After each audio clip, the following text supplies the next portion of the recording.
Dans le sud de l'Angleterre, une équipe d'ouvriers prépare les fondations d'une nouvelle autoroute. Mais en creusant à travers la roche, ils font une découverte terrifiante.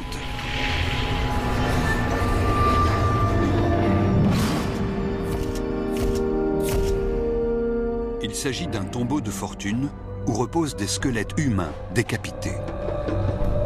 Tous les crânes sont rassemblés sur le côté. Qui étaient ces malheureuses victimes? Pourquoi les a-t-on exécutées? Et qui a commis ces actes sanguinaires? Pour répondre à ces questions, des spécialistes vont devoir élucider une affaire de meurtre vieille de plus de 1000 ans. D'anciens textes reconstitués. Voici l'histoire du célèbre Ethelred. Des sagas héroïques. Je préfère voir la mort arriver. Frappe-moi en face. Et des techniques ultramodernes de médecine légale vont lever le voile sur un terrible récit de cupidité, de trahison et de vengeance. Maintenant!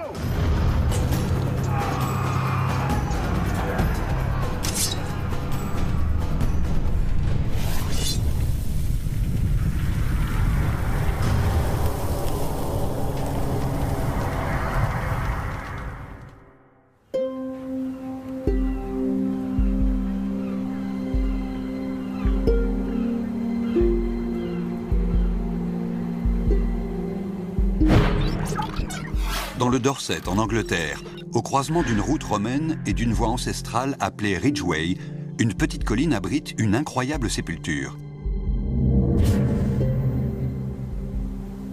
De toute évidence, elle est là depuis très longtemps. Cette affaire concerne donc les archéologues plutôt que la police. On a beaucoup de crânes, rassemblés en un grand tas. Tal Simmons est une anthropologue spécialisée dans l'étude des causes de décès.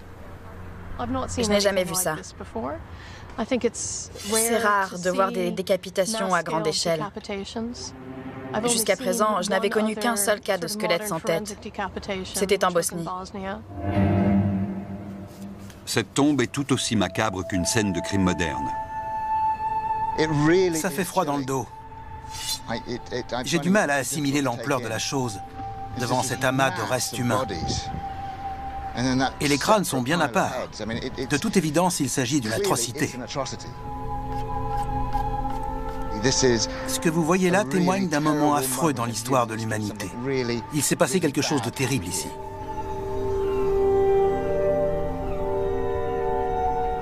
On doit découvrir qui étaient ces gens. C'est toujours la première chose qu'on cherche à savoir, l'identité des victimes. Le problème, c'est que rien n'a été enterré avec eux. Je ne vois aucun artefact, aucun objet qui nous permette de déterminer quand c'est arrivé ou qui étaient ces individus. C'est étrange que cette tombe ne contienne que des os. On s'attendrait à trouver des broches ou d'autres restes de vêtements. Là, j'ai l'impression qu'avant de les exécuter... On les a déshabillés. Oui. Ça rend le tout encore plus atroce. Oui. Angela Boyle et l'équipe archéologique d'Oxford récupèrent tous les os pour les analyser au laboratoire. Mais ils ont déjà trouvé des indices. Regardez, je viens de trouver ça près des crânes. Ça alors? Qu'est-ce que c'est, d'après vous? Ce fragment provient d'un os temporal droit, qui se trouve dans cette zone. Dessus, on peut voir une trace de coupure très caractéristique. C'est vraiment net. Oui. On pense tout de suite à une épée. C'est une coupure bien lisse. Mais pour moi, on ne peut couper la tête à quelqu'un que si cette personne a les mains attachées. Regardez, si je m'agenouille au moment de mon exécution, je rentre la tête dans les épaules et impossible d'atteindre mon cou. Maintenant, poussez-moi.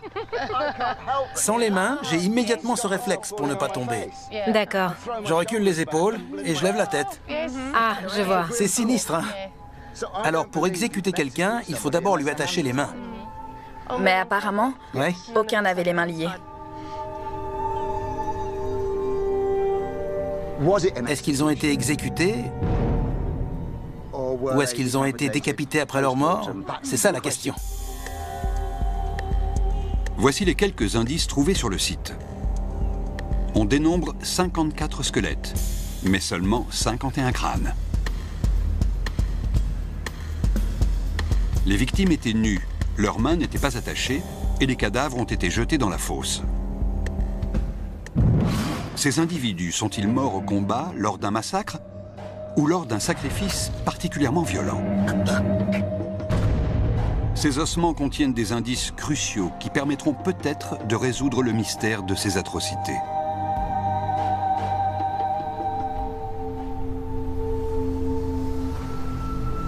Pendant des siècles, l'Angleterre a connu d'innombrables violences au cours d'invasions ou de guerres civiles. Autant d'explications possibles pour notre immense fosse commune. Mais avant toute chose, il faut déterminer avec précision la date de la mort des victimes. En fonction de la période, il peut s'agir de Celtes, de Romains, de Saxons ou de Vikings. Le squelette humain contient une horloge secrète. Il s'agit d'un isotope appelé carbone 14 qui se met à décroître dès qu'on meurt. Il suffit de mesurer le niveau de cet isotope pour déterminer la date de la mort. Le laboratoire envoie donc les résultats. D'après les analyses, les victimes sont mortes entre 980 et 1030 après Jésus-Christ. C'est l'une des périodes les plus troublées de toute l'histoire de la Grande-Bretagne.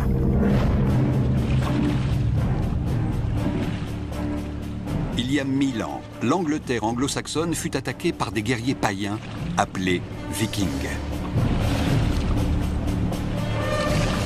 Ils avaient pris la mer depuis la Scandinavie en quête de fortune.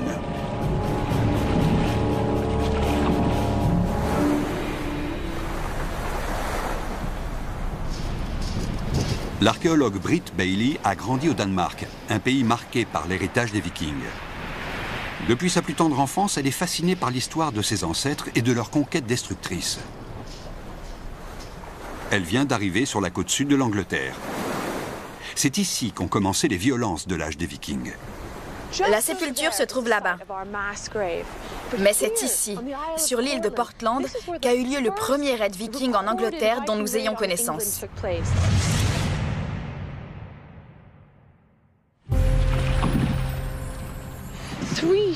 Trois navires sont arrivés ici en 789. Un représentant du roi est venu à leur rencontre, pensant que c'étaient des marchands, mais ils l'ont tué. C'est ainsi qu'a commencé l'âge des Vikings en Angleterre. De nombreux raids ont suivi cette première attaque sur les terres britanniques. Après un siècle de conflits, un traité de paix fut établi. Au nord et à l'est du territoire anglo-saxon, les Vikings ont établi leur propre royaume, appelé Danelaw.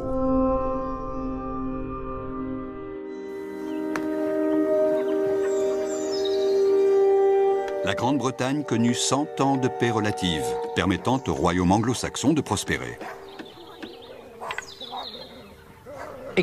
À l'époque, l'Angleterre était la nation la mieux organisée de toute l'Europe occidentale.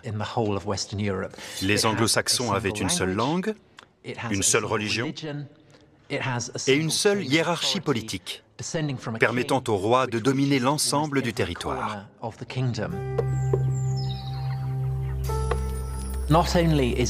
C'était un pays productif, mais aussi très riche.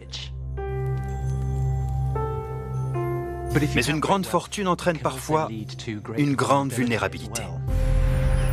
Voici l'Angleterre telle que l'ont connue les victimes qui reposent dans la sépulture.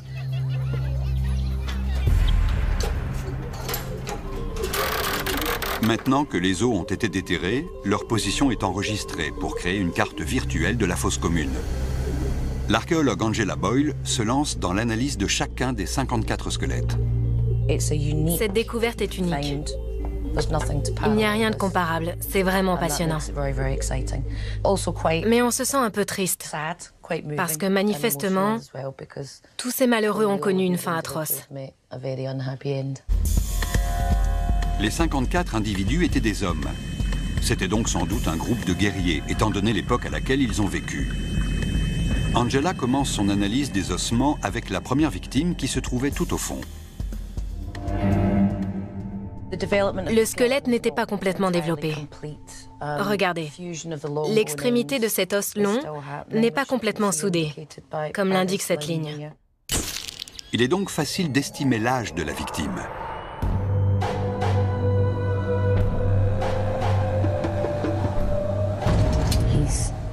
C'était un jeune homme qui devait avoir 19 ou 20 ans. La longueur de son fémur permet d'évaluer sa taille. Il mesurait environ 1,75 m. Ce sont des os massifs, plutôt solides.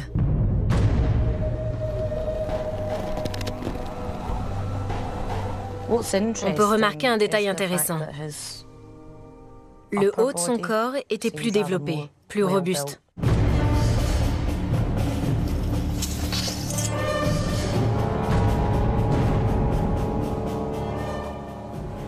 Et ce n'est pas tout. La tête du fémur est plus petite que la tête de l'humérus. Pour moi, ça signifie que cet individu pratiquait régulièrement une activité physique qui mobilisait vraiment le haut du corps. Tous les autres squelettes présentent des caractéristiques similaires, sauf un. Si on compare son fémur droit avec celui d'un squelette normal, comme celui-ci, on voit que l'os est beaucoup plus épais. La cavité est presque entièrement comblée par la masse osseuse. Cet individu souffrait d'ostéomyélite. C'est une infection de l'os. Ces trous que vous voyez permettent d'évacuer le pus qui s'accumule dans le fémur. Il quitte l'organisme via des plaies cutanées. C'est très désagréable, notamment à cause de l'odeur. Avec ce type d'infection, marcher devient très douloureux. Je suis pratiquement certaine que cet individu boitait en permanence. S'il s'agissait d'un groupe de guerriers en pleine forme physique, pourquoi était-il accompagné d'un homme à peine capable de marcher? Je pense que c'était lié à son statut. C'était sans doute quelqu'un d'important. C'était peut-être une sorte de chef que les autres respectaient et dont ils appréciaient la présence. Selon cette théorie, nous avons donc un groupe de 54 jeunes guerriers menés par un homme souffrant d'une grave infection. D'après la datation au carbone 14 et les données historiques, ces individus ont été tués pendant la deuxième vague d'attaques vikings. En 980, après 100 ans de paix, les guerriers vikings se sont de nouveau attachés au royaume anglo-saxon pour piller ses richesses. Une grande partie de la population pensait que c'était le début de la fin.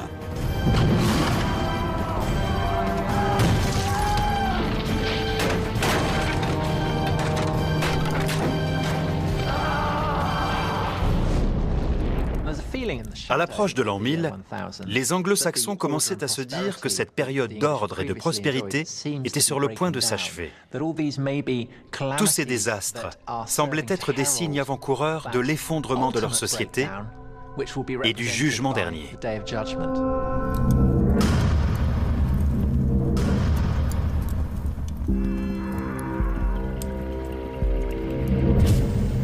L'une des plus grandes œuvres de la littérature médiévale est la chronique anglo-saxonne. Un ensemble d'annales écrites par des moines à partir de l'an 890. Cet ouvrage décrit un couronnement célébré en 978, celui d'Ethelred II, dit le Malavisé, un roi impopulaire qui a nourri cette peur de l'Apocalypse.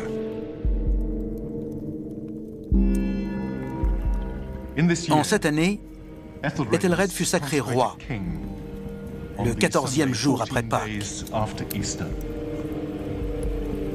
Cette même année, on aperçut plusieurs fois un nuage couleur de sang qui évoquait un feu ardent. C'est vraiment troublant, parce que l'apparition de nuages rouge sang est traditionnellement associée à l'avènement de la fin des temps. Dès le début, le règne d'Ethelred semblait marqué par un sentiment de désastre imminent. D'après les analyses, les 54 individus de la sépulture sont probablement morts pendant le règne d'Ethelred. Mais pour qui se battaient-ils? Les Vikings ont attaqué le Dorset à de nombreuses reprises. C'est à partir de là qu'ils ont pu s'enfoncer à l'intérieur du territoire. Les squelettes que nous avons découverts appartenaient donc probablement à des anglo-saxons qui défendaient leur royaume contre ces redoutables pillards.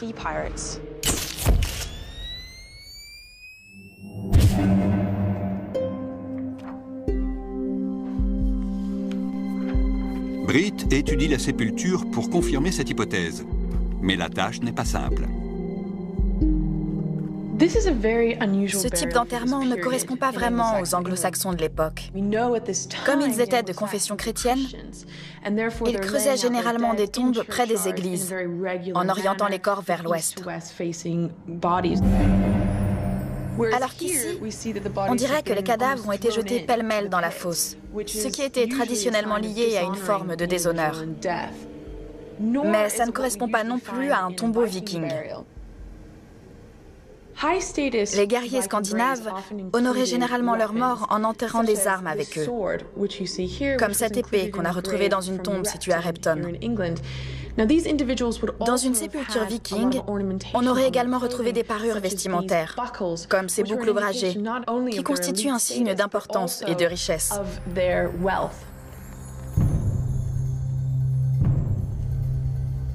Mais aucun objet de ce genre n'a été trouvé dans la fosse. Pour l'instant, l'identité de ces victimes reste un mystère.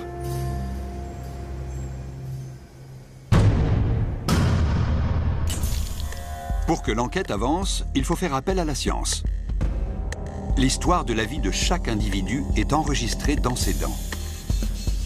C'est là qu'intervient le professeur Jane Evans, qui travaille pour un institut national de recherche géologique. C'est extraordinaire ce qu'une simple dent peut révéler. On peut en tirer énormément d'informations sur le passé d'un individu, sur son enfance et son développement. Nous allons séparer le strontium et l'oxygène présent dans l'émail et analyser les isotopes pour savoir où cet individu a grandi. Les isotopes du strontium nous donneront une idée du type d'environnement en question. Et ceux de l'oxygène permettront de déterminer le climat dans lequel il vivait.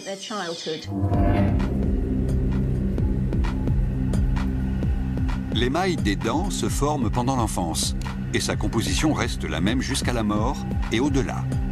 Le strontium et l'oxygène qui sont intégrés à cet émail proviennent de l'alimentation locale. Leur composition isotopique est donc caractéristique de l'endroit correspondant.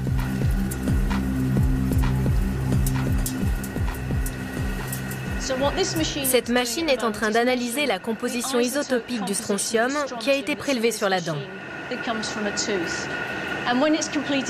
Quand cette opération sera terminée, les résultats nous permettront d'identifier l'endroit où cette personne a grandi.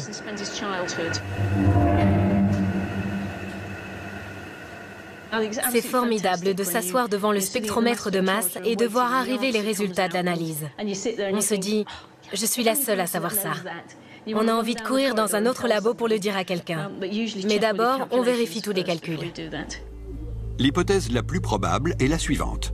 Nos mystérieux individus étaient des anglo-saxons tués par des guerriers vikings. L'analyse de leurs dents devrait donc indiquer qu'ils ont grandi dans le sud de l'Angleterre. Cette partie colorée représente le climat britannique. Et regardez, tous les points correspondant aux dents prélevées dans la sépulture se trouvent en dessous de ces valeurs. Cela signifie que tous les individus enterrés là ont passé leur enfance dans un climat plus froid.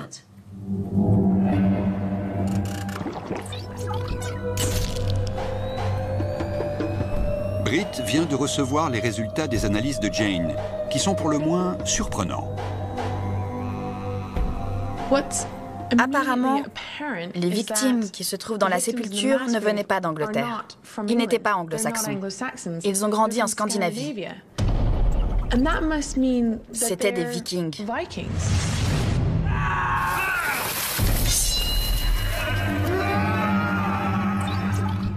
On considère généralement que les anglo-saxons étaient les victimes des Vikings, et non l'inverse.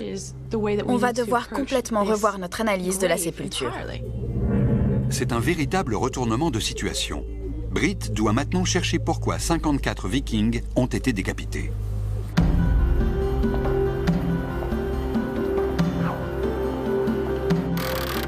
Un tel événement a sûrement été mentionné dans la chronique anglo-saxonne. Il n'en reste que 9 copies. La plus ancienne est conservée à l'université de Cambridge. Ces lignes ont été écrites par des anglo-saxons à l'époque qui nous intéresse. Évidemment, il ne s'agit pas d'une langue moderne. Tout est écrit en vieil anglais. On this jæra was Ethelred de Koninga Jelhalhod, and on Sunday, Tononicht of Estrona. Ces textes sont tout simplement un compte-rendu des événements les plus marquants en Angleterre, année après année. Chaque page est divisée en 2 colonnes. À gauche, on a la liste des dates, et à droite, les événements correspondants. Avec un peu de chance, ce volume contient des indices qui nous permettront de comprendre ce qui s'est passé ce jour-là, près du Ridgeway. Britt cherche des incidents qui auraient pu entraîner la capture et l'exécution de plusieurs guerriers vikings. Au cours de cette période, les combats prennent de plus en plus d'ampleur. J'ai trouvé un événement datant de 991 appelé la bataille de Maldon.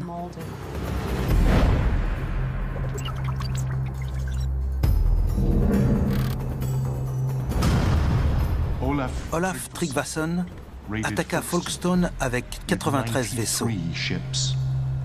Il atteignit ensuite Maldon, dans l'Essex. C'est là qu'il affronta l'armée de Byrhtnoth. Byrhtnoth était le chef du comté d'Essex et il tenta de repousser l'invasion viking. Le déroulement de cette bataille est décrit dans un poème épique figurant dans la chronique.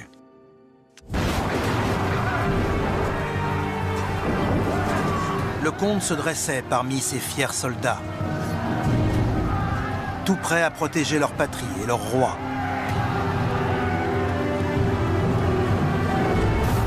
Vous allez tous périr, infâmes païens.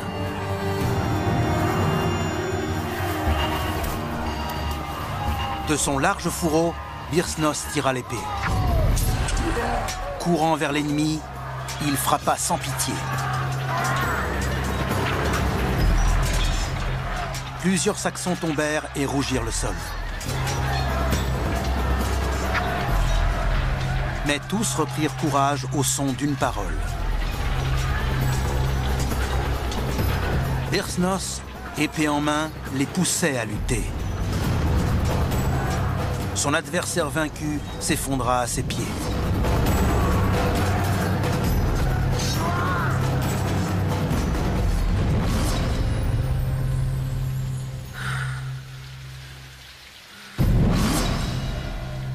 Les soldats anglo-saxons de Byrhtnoth résistèrent vaillamment, mais finirent par perdre la bataille.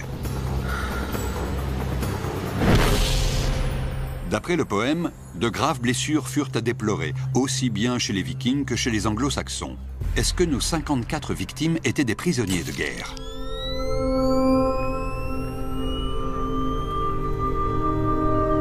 Dans ce cas, leurs os devraient porter la trace des combats. Britt enfile une cotte de maille pour mieux comprendre quelle sorte de blessure a pu être infligée aux guerriers vikings en armure. Elle a fait appel à Gordon Summers, un expert en armement. L'une des stratégies consistait à passer par-dessus le bouclier et l'armure pour atteindre le visage, et notamment les yeux. Ce genre de blessure sera facilement reconnaissable sur les crânes. Mais en général, on attaquait le bas du corps. Avec ce type de bouclier, on peut vous enfoncer une lame dans la jambe. Ou plutôt, vous tranchez des tendons, comme le tendon d'Achille, avec une hache ou une épée.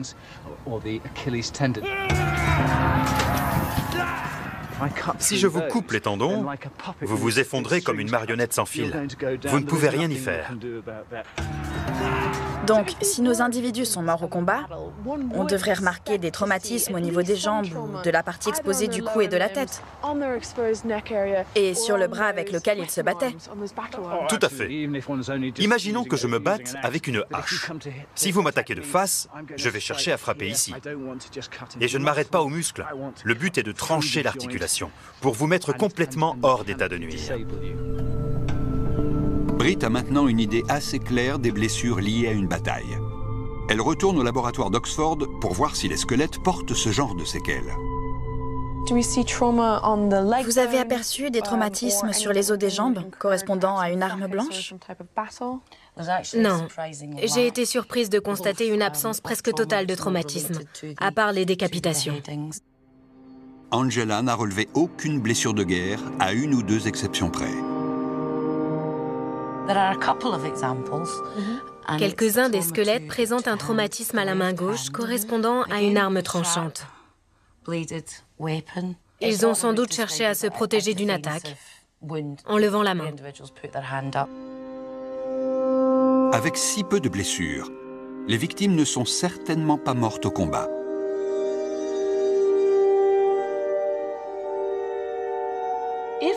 S'ils ne sont pas décédés pendant une bataille, alors il faut chercher d'autres événements au cours desquels ils auraient pu perdre la vie.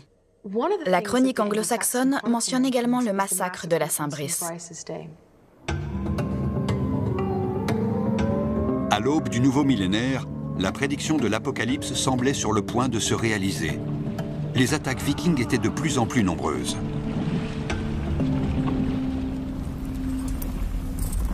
Le roi Ethelred prit alors une mesure radicale.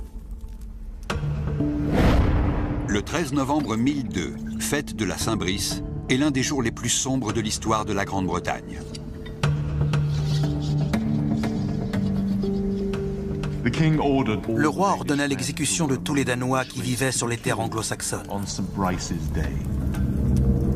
Il fit ceci car on lui avait confié que ces étrangers scandinaves souhaitaient le piéger, ainsi que ses conseillers, dans le but de s'emparer du royaume.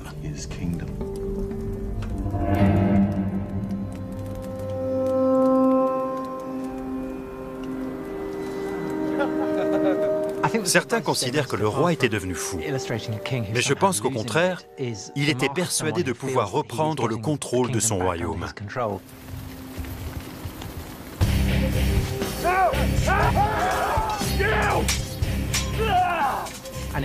C'était une méthode brutale, qui aurait probablement fonctionné si les Vikings n'avaient pas été de si formidables adversaires. Nos mystérieuses victimes ont-elles trouvé la mort pendant les terribles événements du 13 novembre 1002? Pour le savoir, le meilleur moyen est d'établir une comparaison avec d'autres sépultures liées au massacre de la Saint-Brice. À 150 km de là, une effroyable fosse commune a récemment été découverte près d'Oxford. Britt cherche des similitudes avec les squelettes du Dorset. Est-ce qu'on sait comment ces individus sont morts? Ce spécimen est particulièrement intéressant. Le squelette comporte plusieurs traces de blessures, notamment des coups d'épée au niveau de la colonne vertébrale. Voici son fémur. Il a été coupé en deux par une lame. Notre ami a donc reçu un coup de hache ou d'épée à l'arrière de la jambe. On dirait que ce crâne a subi de sérieux traumatismes. Qu'est-ce qui a bien pu lui arriver? Celui-là n'a vraiment pas eu de chance. Il a été frappé plusieurs fois par une arme tranchante, épée ou hache. On a deux traces de coupures très nettes sur le devant du crâne et plusieurs autres sur le dessus et à l'arrière. Et comme si ça ne suffisait pas, il a également reçu des coups de lance. Vous voyez ces deux trous triangulaires? Ils se sont vraiment acharnés sur lui. Oui, et apparemment il s'est battu comme un beau diable. Ces individus qui étaient enterrés à Oxford ont probablement perdu la vie au cours d'une tuerie violente, vu leurs blessures. Mais les Vikings de notre site semblent avoir été tués de manière beaucoup plus ordonnée, peut-être dans le cadre d'une exécution. La majorité des squelettes du Ridgeway portent uniquement des marques de décapitation. Cela n'a rien à voir avec les nombreuses blessures des victimes du massacre d'Oxford. Mais est-ce que nous avons des informations supplémentaires sur la mort de nos Vikings? Regardez ça. Il s'agit de la deuxième vertèbre cervicale. Elle se situe à ce niveau-là. Elle comporte une petite protubérance très caractéristique, qu'on appelle ondotoïde. Et comme vous pouvez le voir, elle a été Tranchée net. Exactement. C'est une coupure très franche. Cela révèle beaucoup de choses sur la manière dont l'individu a été tué. Vous avez une idée de la trajectoire de l'arme? Pour la plupart, le coup venait de l'avant. Alors ils faisaient face à leur bourreau. Oui, tout à fait.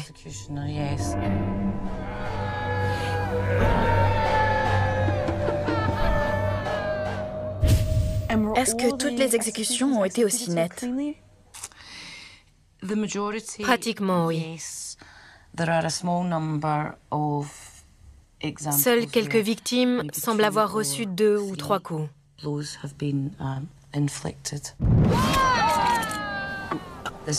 Selon toute probabilité, le premier coup n'avait pas été suffisant pour tuer l'individu et lui couper la tête. Il s'agissait apparemment d'une arme brutale et efficace. Ce trou correspond à l'oreille gauche. Une fois de plus, on constate que cet élément a été tranché net. C'est l'apophyse mastoïde, c'est-à-dire la petite bosse derrière l'oreille. C'est l'une des parties les plus épaisses du crâne. Et pourtant, la lame est passée complètement à travers, en tranchant l'os de manière très nette. La plupart des squelettes vikings présentent une seule coupure au niveau de la gorge. Selon toute évidence, ils étaient encore vivants lorsqu'on les a décapités. La nature de l'arme du crime et la manière dont elle a été utilisée nous révéleront peut-être la raison de ce massacre. Britt s'adresse à nouveau au spécialiste en armement, Gordon Summers. Les victimes ont été décapitées alors qu'elles étaient encore vivantes. Quelles armes ont été utilisées d'après vous?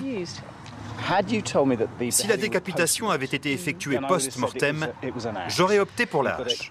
Un cadavre allongé par terre, c'est comme une bûche. On peut facilement le couper en deux avec une hache. Mais vu son poids, cette arme risque de briser les vertèbres. Je pense que ce n'était pas la meilleure méthode dans ces circonstances. C'était quoi la meilleure méthode? L'hypothèse la plus probable, c'est l'épée. C'était une arme très prisée à l'époque, à la fois pour les Vikings et pour les Anglo-Saxons. La lame est faite en acier trempé et son tranchant est absolument redoutable. C'est une arme qui se transmet de génération en génération.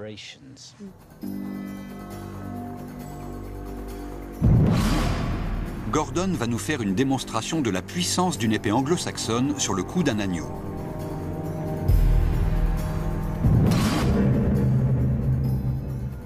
La tête ne s'est pas complètement détachée, mais on voit que la coupure est quand même très profonde. La vertèbre n'est pas brisée. Elle a été tranchée de part en part. Ce sont les muscles de la nuque qui maintiennent encore la tête en place. Mais l'utilisation de l'épée a également d'autres conséquences. C'est vraiment incroyable. Qu'est-ce que ça a pu représenter pour ces Vikings de périr par l'épée en regardant leur bourreau dans les yeux? Ça demande beaucoup de courage. Et quand on tue un brave avec une épée, on lui témoigne paradoxalement un très grand respect. Ce sont des guerriers qui ont été tués avec une arme de guerre. Ils ont donc prouvé leur valeur au combat, ce qui était très important à l'époque. Alors, qui étaient ces valeureux combattants qui ont eu le courage de regarder la mort en face? Une vieille saga viking décrit des événements étrangement similaires à ceux qui ont eu lieu dans le Dorset. Il s'agit d'un groupe particulièrement redoutable, les Jomsvikings. L'exactitude historique de ces textes fait l'objet d'une polémique, mais il donne un aperçu du monde dans lequel vivaient les Vikings. C'est très étrange. La saga des Jomsviking décrit une exécution qui a de nombreux points communs avec celle qu'ont subie les victimes du Dorset. Apparemment, une terrible bataille a eu lieu en Norvège, et plusieurs Vikings ont été capturés et exécutés par leurs propres compatriotes. C'est écrit dans une langue appelée vieux norrois.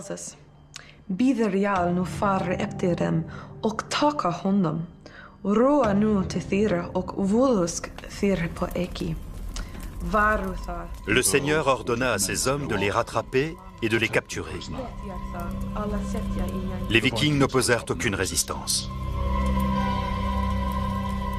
Les 70 prisonniers furent amenés devant le Seigneur et liés ensemble par une longue corde. C'est alors que Thorkel s'avança pour leur couper la tête.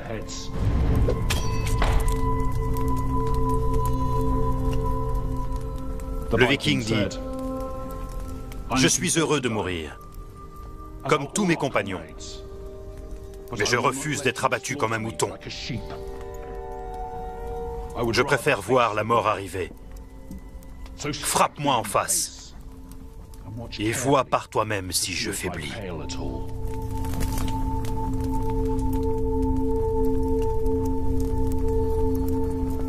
Ce Viking voulait affronter la mort en face, en regardant son bourreau dans le blanc des yeux.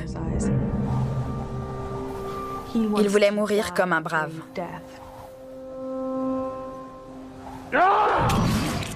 Peut-être que ce rituel a été reproduit sur le sol anglo-saxon. Est-ce que l'analyse des squelettes peut révéler d'autres points communs entre la saga des Jomsviking et les événements du Dorset? Angela a fait une découverte remarquable. C'est vraiment formidable. J'ai examiné de plus près les dents de devant, les incisives. C'est très intéressant. Ces deux-là présentent des petites rainures. On dirait qu'elles ont été limées. Ah oui. On peut voir plusieurs petites lignes, très fines. Est-ce qu'il y a d'autres cas répertoriés? À ma connaissance, on n'a jamais rien vu de semblable dans tout le Royaume-Uni jusqu'à présent. Mais on a identifié quelques cas en Scandinavie. C'est fascinant que la première occurrence de ce phénomène en Angleterre soit liée à un contexte d'invasion viking. C'est fantastique. Selon certaines écoles, ces rainures dentaires étaient parfois colmatées avec une pâte colorée ou d'autres artifices pour les rendre encore plus visibles. Oui. Cette description unique permet de faire le lien avec la description du plus célèbre des guerriers Jomsviking.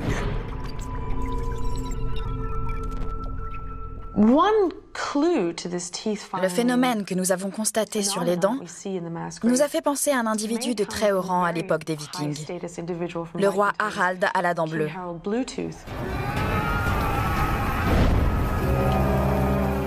Ce surnom était peut-être dû au fait qu'il limait ses dents et recouvrait les rainures d'une substance bleue.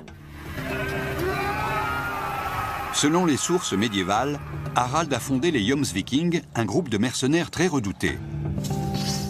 Ils se battaient pour le compte de tous ceux qui les payaient suffisamment. Les dents limées de certains cadavres du Dorset indiquent peut-être un lien avec les Jomsviking. Britt retourne consulter la chronique anglo-saxonne pour savoir si ces mercenaires ont été embauchés dans le contexte qui nous intéresse. De 980 à l'an 1000, on note de plus en plus d'attaques vikings et de batailles entre les anglo-saxons et les armées scandinaves.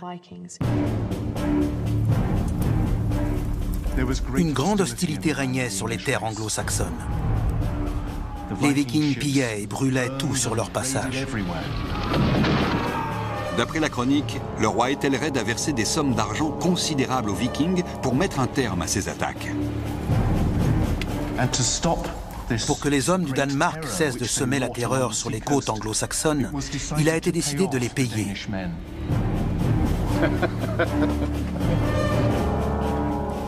Le montant était de 10 000 livres. Cela correspond à une somme actuelle d'environ 55 millions d'euros. Mais les attaques scandinaves continuèrent. Ethelred changea alors de stratégie. Il proposa à plusieurs groupes vikings de l'or et de l'argent en leur demandant de combattre pour lui en échange, en tant que mercenaires. Il a embauché des vikings pour combattre leurs propres compatriotes. L'un des mercenaires les plus célèbres s'appelait Palig. Palig et ses frères d'armes furent payés par Ethelred pour protéger le royaume. Mais d'après la chronique, le viking décida ensuite de trahir le roi. Ces soldats vendaient leur talent militaire aux plus offrants. Ils ne faisaient pas vraiment preuve de loyauté. En général, ils changeaient de camp lorsqu'un autre seigneur leur proposait davantage d'argent. Palig abandonna le roi Ethelred, malgré tout l'or et l'argent qu'il avait reçu de lui, et rejoignit les rangs des Vikings avec tous les vaisseaux qu'il put rassembler.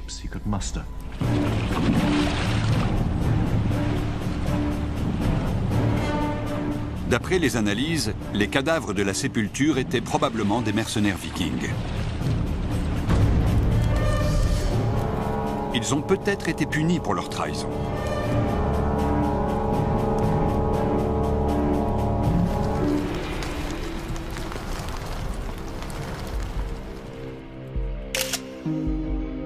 Mais une question demeure sans réponse. Pourquoi cette exécution a-t-elle eu lieu au sommet d'une colline, un emplacement très exposé? Britt fait appel à Alex Langlands, un archéologue spécialisé dans l'étude des paysages.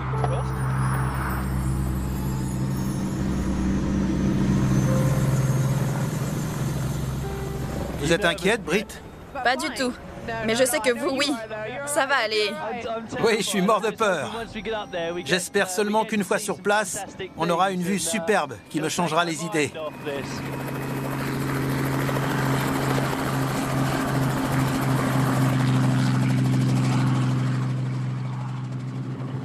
Vu d'en haut, le paysage prend vraiment vie. Oui, c'est vrai. Au sud, on aperçoit déjà l'île de Portland. C'est là qu'a débuté l'âge des Vikings en Angleterre, avec le premier raid en 789. C'est ça qui est formidable, par rapport à l'emplacement de la sépulture. Oui.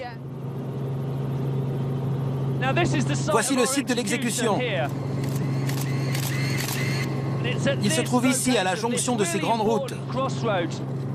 On a Dorchester au nord et la plage au sud, avec la route romaine qui relie les deux. Et on a le Ridgeway qui s'étend d'est en ouest et qui vient croiser la route romaine. C'est sans doute l'un des carrefours les plus importants du pays. Oui. On aperçoit le Ridgeway là-bas. Ce sentier date de l'époque préhistorique. Mais pendant la période qui nous intéresse, c'était une route très fréquentée. On trouve ici de nombreux monticules recouvrant des sépultures. On appelle ça un tumulus. C'est impressionnant. On en trouve tout au long du Ridgeway. Ils étaient déjà là quand les Anglo-Saxons sont arrivés en Grande-Bretagne. Qu'est-ce qu'ils signifiaient pour eux? Ils avaient toujours une valeur rituelle. Ah, d'accord. Mais cette valeur a évolué avec l'avènement du christianisme. On a commencé à les associer aux aspects fourbes, voire démoniaques de la société humaine. Si on veut exécuter quelqu'un qui a commis des crimes envers le royaume, on va choisir un emplacement qui va donner le plus d'ampleur possible à cette mise à mort.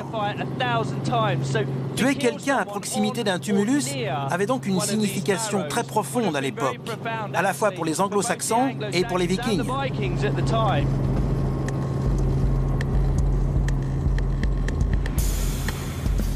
À quelques dizaines de mètres de là, le chantier de la nouvelle autoroute est presque terminé. La sépulture a été installée dans un ancien site d'extraction minière de craie. Ils ont enterré les Vikings dans une vieille carrière. Est-ce que ça représente quelque chose? Selon la cosmologie médiévale de l'époque, le paradis est dans les cieux et l'enfer est sous terre. Les carrières qui parsèment ces collines datent de l'ère romaine, ou même d'avant. À l'époque médiévale, certains les décrivaient comme des fosses abyssales, des puits sans fond. C'était symbolique d'enterrer quelqu'un dedans. Ces carrières étaient parfois interprétées comme les portes de l'enfer. En examinant le site de l'exécution, Alex semble avoir compris pourquoi on a retrouvé 54 squelettes et seulement 51 crânes.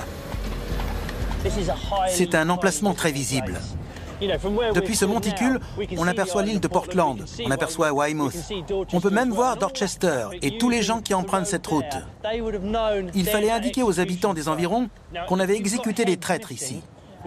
Quand vous m'avez dit qu'il vous manquait des crânes, je me suis souvenu que les documents de l'époque parlaient souvent de têtes plantées sur des piquets.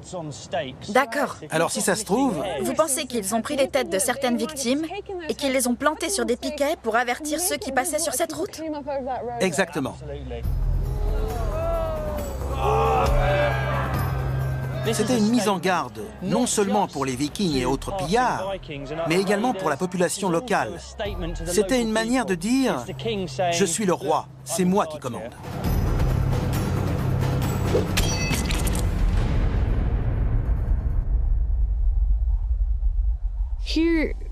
Cet épisode de l'histoire de l'Angleterre que nous avons découvert ici a été oublié pendant plus de 1000 ans. Et on a pu le reconstituer, morceau par morceau.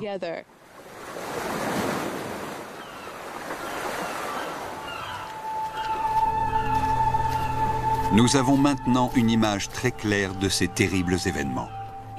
L'état des squelettes indique que ces Vikings ne sont pas morts au combat. Ils ont donc probablement été victimes d'une embuscade.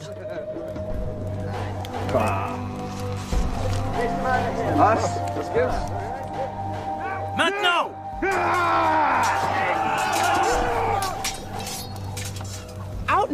Ils ont été encerclés et désarmés par un ennemi supérieur en nombre. Et ils ont été conduits jusqu'à un emplacement très symbolique. Ce lieu se trouvait dans le Dorset, au croisement d'une grande route romaine et du Ridgeway.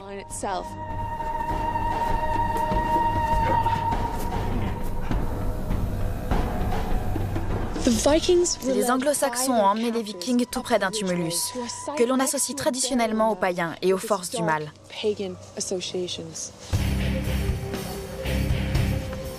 On a retrouvé 54 squelettes dans la fosse. Ce nombre n'est pas anodin. On sait aujourd'hui que les dracars vikings pouvaient facilement transporter 60 personnes. Alors, nos victimes formaient peut-être l'équipage d'un navire. L'analyse des ossements confirme cette hypothèse. Leurs hanches étaient robustes, mais leurs épaules l'étaient encore plus.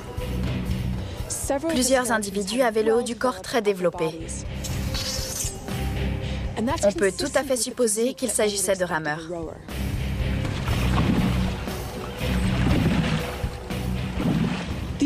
C'étaient des frères d'armes qui vivaient et combattaient ensemble. Leurs squelettes ont également fourni des indices concernant leur mort.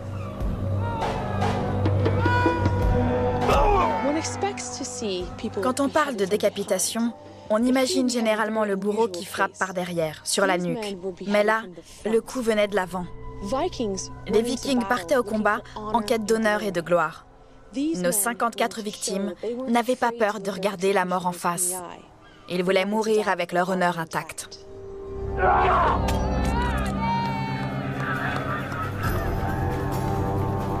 À l'aube du nouveau millénaire, la saga des Jomsviking était probablement connue dans tout le monde scandinave.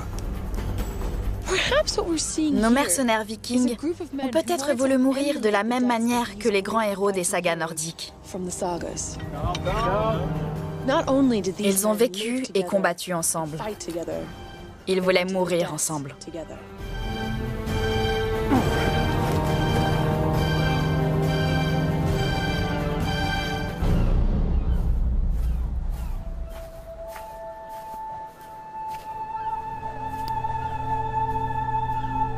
Mais au bout du compte, ces exécutions de masse ne servirent à rien.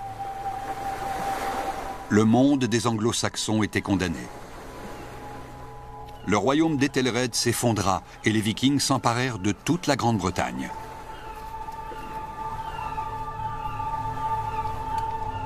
Les mercenaires décapités sont restés enfouis dans cette sépulture pendant 1000 ans. Et c'est seulement aujourd'hui que leur histoire peut surgir du passé.